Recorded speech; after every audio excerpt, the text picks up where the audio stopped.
Proposed legislation will increase burden for website legal compliance.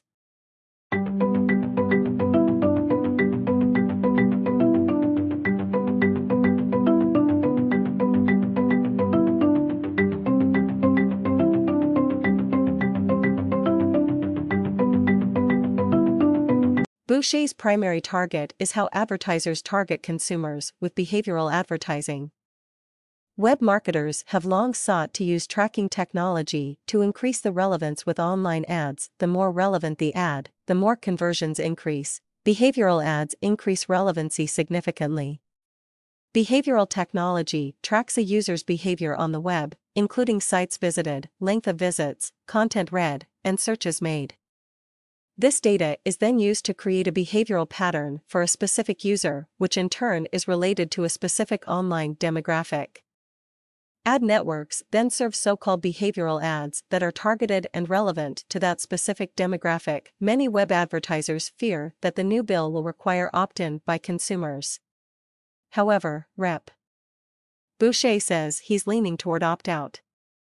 "Where I want to go with this is generally opt-out," says Rep. Boucher. "If I were a publisher or advertiser, I would want internet users to have a sense that their experience is more secure, that they know what information is collected about them, and they be given much more control. They will be more trusting of electronic commerce. It's good for business." Even if the bill is proposed on an opt-out basis, there will likely be increased regulation in the form of new disclosures and website legal forms requirements indicating how data is tracked and used. Proposed expansion of FTC enforcement powers. In November 2009, the U.S. House of Representatives passed the Wall Street Reform and Consumer Protection Act of 2009, which is now under consideration in the U.S. Senate. The bill, if passed into law, would enlarge the Federal Trade Commission's (FTC) powers to levy civil penalties on unfair and deceptive advertising. Under existing law, congressional review and public testimony must take place before penalties can be imposed for unfair and deceptive advertising. These checks and balances were added by Congress in 1975 and 1980 to curb the FTC's then broad powers stemming from the act that created the FTC in 1914. AD industry proponents fear that the proposed law would enable the FTC to have enforcement authority over anyone providing substantial assistance in a violation, including any website that publishes the ad and the creative people who produced it. Conclusion: the proposed consumer privacy bill focuses on behavioral advertising, how consumers are targeted.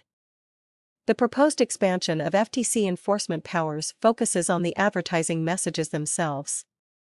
The combination of the two proposed laws will have a significant impact on webmasters seeking compliance with regulations on online advertising. On January 20, 2010, the Direct Marketing Association joined 28 other trade and business associations in sending a letter to members of the U.S. Senate Committee on Commerce, Science and Transportation. The letter opposed the current proposed expansion of the FTC's powers on the grounds that the FTC could act as an unelected legislature across the economy. This would be like putting the FTC on steroids, according to a former FTC chairman. Copyright 2010 Chip Cooper.